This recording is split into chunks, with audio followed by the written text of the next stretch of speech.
Hello, welcome to my YouTube channel Schooling and Preaching by Asit সাধু। এখন আমি বাংলা ভাষায় গীতা বিশ্লেষণ করব। পরবর্তী অংশ আমাকে দয়া করে লাইক দেবে, কমেন্ট দেবে এবং সাবস্ক্রাইব করবে। অর্জুন বিষাদগ্রস্ত হয়ে যুদ্ধ পরিত্যাগ করতে চাইছেন এবং শ্রীকৃষ্ণ তাকে যুদ্ধ করার জন্যে উদ্বুদ্ধ করছেন। অর্জুনের এই ভেঙে পড়া অবস্থা থেকে শ্রীকৃষ্ণ তাকে মুক্তি দেওয়ার চেষ্টা করছেন, কিন্তু অর্জুন বুঝতে চাইছে না, বারবার বুঝতে চাইছে না।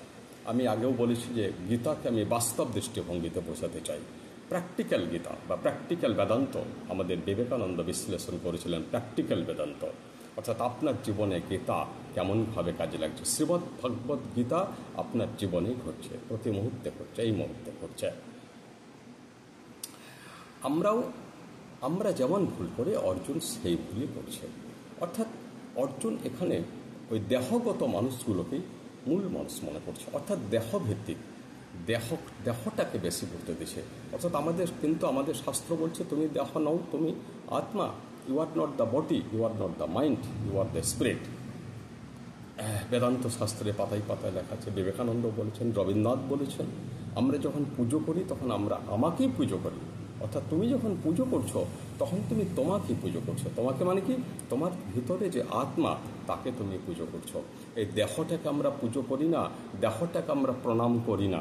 দেখবেন আমরা যখন গুরুজনদের প্রণাম করি তখন আমরা কিন্তু দেহটাকে প্রণাম করছি না। তার জন্য বলা হয় যে আপনি একটা ডাকাত, মার্ডারারকেও প্রণাম করতে পারেন, কারণ আপনি ওই দেহটাকে প্রণাম করছেন না, আপনি তার আত্মাকে প্রণাম করছেন। কারণ ও যে চুরি করছে, ডাকাতি করছে বা দুর্নীতি করছে বা মার্ডার করছে, যাই করুক, সেটা দেহ করছে, কিন্তু আপনি যে প্রণাম করছেন সেটা দেহটা প্রণাম করছেন না। আপনি ওনার যে চরম সত্তা, আত্মা, সেই যে অবিনশ্বর, যে কোনো কিছুর দ্বারা প্রভাবিত হয় না, যে প্রণাম চায় না তাকে প্রণাম দেব, যে কোনো কিছুর জন্য লোভী নয়, আকাঙ্ক্ষিত নয়, আমরা তাকে ভক্তি করলে আমরা তার ফল পাই। আর লোভী লোককে কিছু দিলে তার ফল পাওয়া যায় না। আত্মাকে আমরা আসলে পুজো করি। অর্জুন দেখুন আমাদের মতো এই ভুলই করছে। আমরা যেমন এই সম্পর্কীয় মানুষগুলোকে গুরুত্ব দিই, এ আমার কাকা, এ আমার জেঠা, এই মারা যাব, আমাদের মৃত্যু হয় খুব, এই মারা যাব, এই শারীরিক কষ্ট হচ্ছে, এই রোগ ব্যাধি হয়েছে। কিন্তু গীতা এমন এক শাস্ত্র যে একবারে সোহম বার্তা বলছে, যেটা অধ্যয়ন করলে এবং উপনিষদ অধ্যয়ন করলে আমরা ভয় থেকে মুক্ত হয়ে যাই, আমরা নির্ভীক হয়ে যাই, মৃত্যু ভয় থেকে মুক্ত হয়ে যাই, যে কোনো ধরনের জ্বালা যন্ত্রণা থেকে আমরা মুক্ত হয়ে যাই, আমরা যদি গীতাকে এবং আমাদের বেদান্ত শাস্ত্রকে সঠিক অর্থে বুঝতে পারি। কিন্তু শুধু গল্প মুখস্থ করলে হবে না, গল্পতে কিছু নাই, গল্প থেকে নির্যাস বা সারটা নিয়ে নিতে হবে, কার্নেলটা নিয়ে নিতে হবে। কিন্তু বেশিরভাগ ক্ষেত্রে মানুষ এই ভুলটা করে থাকে। তাই গীতা পড়ার আগে আপনাকে জ্ঞানী হতে হবে। তা একটা কথা বলা হয় যে যস্যনাস্তি স্বয়ং প্রজ্ঞা শাস্ত্রং তস্য করতে কিম লোচনাভ্যাম বিহীনস্য দর্পণটন করিষ্যতে। অর্থাৎ যার নিজের কোনো জ্ঞান নাই, শাস্ত্র তার কোনো উপকার করতে পারে না। যেমন যার নিজের চোখ নেই, যে অন্ধ, সে কখনো নিজ আয়নায় দর্পণে নিজের মুখটা দেখতে পাবে না। তাই গীতা পড়ার আগে আপনাকে সমাজ সংসার থেকে অনেক অভিজ্ঞতা অর্জন করতে হবে। সমাজ সংসার থেকে অভিজ্ঞতা মানে যে সংসারে যে সব কিছু, সমাজে সব কিছু সঠিক চলছে তা নয়। আপনাকে বুঝে নিতে হবে কোনটা সঠিক চলছে আর কোনটা ব্যাঠিক চলছে। এই জ্ঞান দিয়ে আপনাকে সমাজকে বুঝতে হবে। তাছাড়া কিন্তু সমাজকে না বুঝলে, মানুষকে না বুঝলে, নিজেকে না চিনলে আপনি গীতা পড়ে কোনোভাবেই বেনিফিটেড হবেন না। আমরা অনবরত দেহটাকে গুরুত্ব দিচ্ছি। এই যে এত টাকা, এত ব্যাংক ব্যালেন্স, গাড়ি, বাড়ি, ফ্ল্যাট, আমরা কি করছি?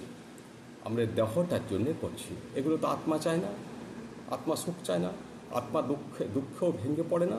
সুখে সবিগতে স্পৃহ, দুঃখে সনুদ্বিগ্ন মনা। অর্থাৎ সুখে উচ্ছ্বসিত হবে না, দুঃখেও উদ্বিগ্ন হয়ে পড়বে না, অর্থাৎ টেন্সড বা সাপ্রেসড বা ডিপ্রেসড হবে না। কারণ আত্মা এসব হয় না। এসব যে হয় সে হচ্ছে দেহ এবং মন। মন তো অহংকার, অহংকার সবসময় বিচলিত হয়, অহংকার সবসময় অপমান করতে চায় এবং অপমানের দ্বারা দগ্ধ হয়। অহংকার যে অপমানের দ্বারা দগ্ধ হয়, যে দারিদ্র্যের কষাঘাতে দগ্ধ হয়, সে হচ্ছে মন বা অহংকার। আত্মা দগ্ধ হয় না। তাই আমাদের এই গীতায় আত্মাভিত্তিক জীবনযাপন করতে বলা হয়েছে, এবং যেটার একবারে সার অংশ মেসেজটা বলা হয়েছে আপনার 2 নম্বর চ্যাপ্টার 2-এ, যার নাম হচ্ছে সাংখ্যযোগ।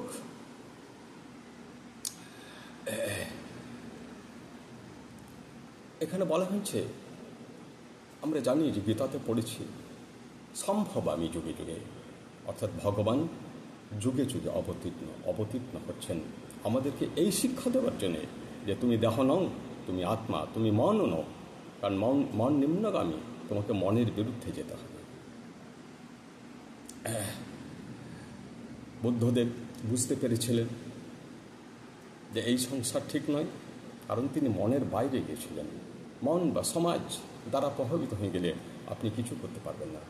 তাই তো অর্জুন এইভাবেই তো প্রভাবিত হয়ে যাচ্ছে, আমাদের মতোই তো। অর্জুন বলছে, আমি ভীষ্মদেবকে, আমি দ্রোণাচার্যকে হত্যা করতে পারবো না, ওরা হত্যা করলেও আমার কোনো লাভ নাই, আমরাও যদি ওদেরকে হত্যা করি তাও কোনো লাভ নাই, জয় পরাজয় কোনোটাতে আমি কোনো প্রফিট দেখছি না। কারণ মৃত্যুর পর যে আমরা খাবো সেটা তো সেই অন্ন তো রুধির লিপ্ত, গোটা রাজ্যটা তো রুধির লিপ্ত হয়ে যাবে। এখানে কি সুখ আছে? আমরা তো তাই ভাবি, আমার জেঠা মারা গেল, আমার দাদা মারা গেল, এ তো ভীষণ ক্ষতি হয়ে গেল। কিন্তু মারা যাচ্ছে দেহটা, জন্মান্তরের ব্যাপারটা আমরা দেখতে পাচ্ছি না। আমরা কেবল 3.5 হাত দেখছি। আমাদের এই সংকীর্ণ দৃষ্টিভঙ্গি, আমাদের দৃষ্টিভঙ্গির ক্লারিটির অভাব, স্বচ্ছতার অভাবের কারণেই আমাদের যত দুঃখ। এই বডি কিছু নয়, একেবারেই কিছু নয় তা নয়। আপনি এই বডিটাকে সুইসাইড করতে পারেন না, সেটা আপনার অন্যায় হচ্ছে, কারণ আপনি কর্মের থেকে চোখ হচ্ছেন, আপনি কর্মচ্যুত হয়ে যাচ্ছেন। সেটাও কিন্তু আপনার পুণ্য তৈরি করবে না। বডির দাম আছে, কিন্তু আমরা যতটা দাম দিই ততটা নয়। এই জীবনের মূল্য আছে, কিন্তু আমরা যতটা মূল্যবান মনে করি ততটা নয়। যেমন আমরা টাকাকে খুব মূল্য দিই, কিন্তু টাকার মূল্য আছে, কিন্তু আমরা যতটা মূল্য দিই ততটা নয়। আমরা এত টাকাটাকে এত মূল্য দিই, মানে এই বডিটাকে, টাকাকে অত্যধিক মূল্য দিচ্ছি। এর অর্থ কি? এর অর্থ বডির বাইরে কিছু বুঝি না, অর্থাৎ বডি যতদিন ততদিন। অর্থাৎ দেখুন, বডিটাও তো থাকবে না, টাকা থেকে যাবে কিন্তু বডিটা থাকবে না। কিন্তু টাকার সাহায্যে আপনি যদি মহৎ কাজ করেন, আপনি যদি কর্ম করেন, এই অধ্যায়ে কর্ম করতে বলেছেন শ্রীকৃষ্ণ অর্জুনকে বলছেন, মানে আমাদেরকে বলছেন যে সঠিক সময়ে সঠিক কর্ম করে যাও। বড়রা গুরুজনদেরকে সম্মান অবশ্যই করবে। গুরুজনরা সম্মানীয় লোক, শ্রদ্ধা পাবার যোগ্য তারা আমাদের থেকে এই জগতে আগে এসেছেন, তাদের কাছ থেকে আমরা শিখেছি। কিন্তু আমরা অত্যধিক গুরুত্ব দিয়ে থাকি, আত্মার উপরে কেউ নয়। গুরুজনকে অপমান করতে বলা হয় নাই, এই দেহটাকেও নষ্ট করতে বলা হয়নি বিনা কারণে। কিন্তু অর্জুন গুরুজনদেরকে খুব গুরুত্ব দিয়ে দিচ্ছে, আমরাও সেরকম গুরুজনদেরকে খুব গুরুত্ব দিয়ে দিচ্ছি। যেখানে গুরুজন আপনার সত্যের পথে কাঁটার সৃষ্টি করবে, কাঁটা দেবে, যেখানে আপনার গুরুজন শিক্ষার পথে, মানবতার পথে বাধার সৃষ্টি করবে, অনেস্টির পথে বাধার সৃষ্টি করবে, সেখানে গুরুজনকে মানা চলবে না। এই শাস্ত্র এই কথাও আমাদেরকে বলছে। এখানে হত্যা করতে বলছে যখন, তখন আর কি বাধা দিচ্ছে? ভীষ্মদেবকে হত্যা করা যেতে পারে, যুদ্ধ করা যেতে পারে, কারণ চরম সত্যের কাছে আর কিছু নাই। পিতা মাতা, কো পিতা, আমাদের শাস্ত্রে বলেছে চরম সত্যের উপরে কিছু নাই, কারণ মাতা পিতাও এই বডিটার ভিত্তিতেই, তার বাইরে তো এই মাতা পিতার কোনো মূল্য নাই। মাতা পিতাকে শ্রদ্ধা করবেন অবশ্যই, কিন্তু যখন আপনার ধর্মের পথে, আপনার আধ্যাত্মিকতার পথে, ভগবান কৃষ্ণকে পাওয়ার পথে বাধার সৃষ্টি করছেন, তখন মাতা পিতাকেও অতিক্রম করতে হবে বই কি, তাছাড়া পাবেন কি করে? আমরা এই গুরুজনকে খুব গুরুত্ব দিই, কিন্তু যারা মনীষী হয়েছেন তারা কি গুরুজনকে গুরুত্ব দিয়েছেন অতটা আমরা যতটা দিই? তাহলে কি নেতাজি সুভাষচন্দ্র হতে পারতেন? নেতাজি সুভাষচন্দ্রের পিতামাতা কি কখনো নেতাজি সুভাষচন্দ্রকে পারমিশন দেবেন যে তুমি চলে যাও ঘর থেকে, তুমি দেশের জন্য কাজ করো, তুমি বিপ্লবী হও, তুমি দেশপ্রেমিক হও, তুমি ইংরেজদেরকে তাও, তুমি এসে তুমি আইসিএস চাকরি ছেড়ে দাও? বলবেন না তো মাতা পিতা? আইসিএস চাকরি ছাড়া প্রত্যেকেই বিরোধিতা করেছিল পিতা মাতা, দাদা শরৎচন্দ্র সবাই বিরোধিতা করেছিল, কিন্তু দেখুন আমাদের বাস্তবের দৃষ্টান্তগুলো দেখুন, অর্জুনকে দেখতে হবে না, যত বিপ্লবী আছে, যত কবি আছে, যত দার্শনিক আছে, মনীষী আছে, সবাই কিন্তু আত্মীয় স্বজনদের মানসিকতার বিরুদ্ধে গেছেন, অর্থাৎ সমাজের বিরুদ্ধে গেছেন। কারণ সমাজ চলছে, সমাজটা হচ্ছে, সমাজ হচ্ছে জঙ্গলের রাজিত, এখানে মহৎ কাজ কেউ পছন্দ করে না। আপনি সত্য কথা বলুন, আপনি আপনার ধন সম্পদ যথাস্থানে দান করে দিন, আপনি মন্দির তো তৈরি করুন, আপনি আরও নানান ধরনের জিনিস মানে পরহিতকর লৌকিতকর কাজ করুন, তখন সমাজের লোক আপনাকে হেল্প করবে না, আপনাকে এমনকি উৎসাহ তো দেবেই না, আপনাকে সাপোর্ট করবে না, এবং আপনার নিন্দা সমালোচনা করবে। সমাজ মানে পিতামাতা গুরুজন, এটা তো সমাজের দিকেই আছেন। তো আমরা যে ভুলটা করছি অর্জুন সেই ভুলই করছে। এখন অর্জুন বলছে যে এরা সব আমাকে কত ভালোবাসত, তাদেরকে আমি কী করি গায়ে হাত দেবো। কিন্তু দেখুন আমরা তো তাই বলি, এই লোকটা খুব ভালোবাসত, কিন্তু পরবর্তীকালে দেখা যায় যে সেই গুরুজনরা আর ভালোবাসে না, তাদের ভালোবাসাটা ক্ষণস্থায়ী ছিল।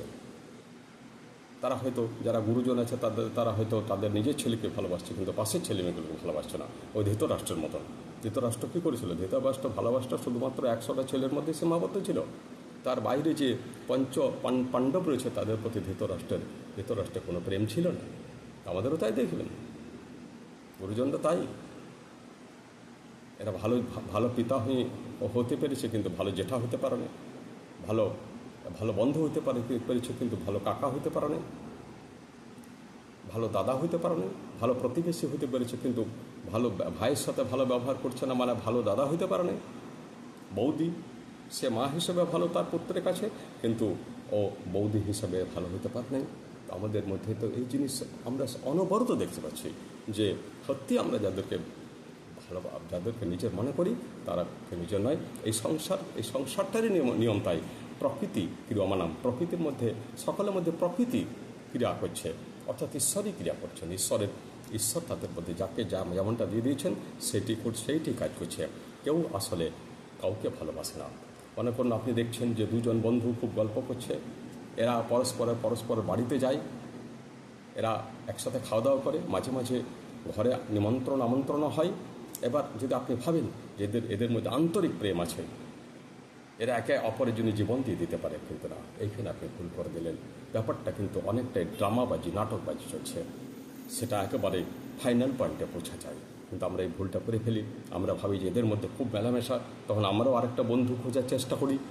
ওর বন্ধু রয়েছে, এত অন্তরঙ্গ ইন্টিমেট ফ্রেন্ড রয়েছে, আমার কেন আরেকটা বন্ধু নাই? আমরা এরকম ভেবে আমরা ভুল করে থাকি। আসলে ব্যাপারটা তা নয়। আমাদের বাস্তবেও তাই, জীবনেও তাই। আমরা জীবনকে দর্শন করতে যাই না। গীতা যেটা বলছে সেটা আমরা যদি জীবনে দর্শন করতে পারি, আমরা যদি অবজার্ভ করতে পারি, আমরা যদি এনলাইটেড হয়ে যাই, তাহলে গীতার ব্যাপারগুলো আমরা সংসারে অহরহ এমনিতে দেখতে পেয়ে যাব। কিন্তু আমাদের অজ্ঞানতার জন্যে এগুলো ঢাকা পড়ে যায়, তাই আমরা ভুল করে থাকি।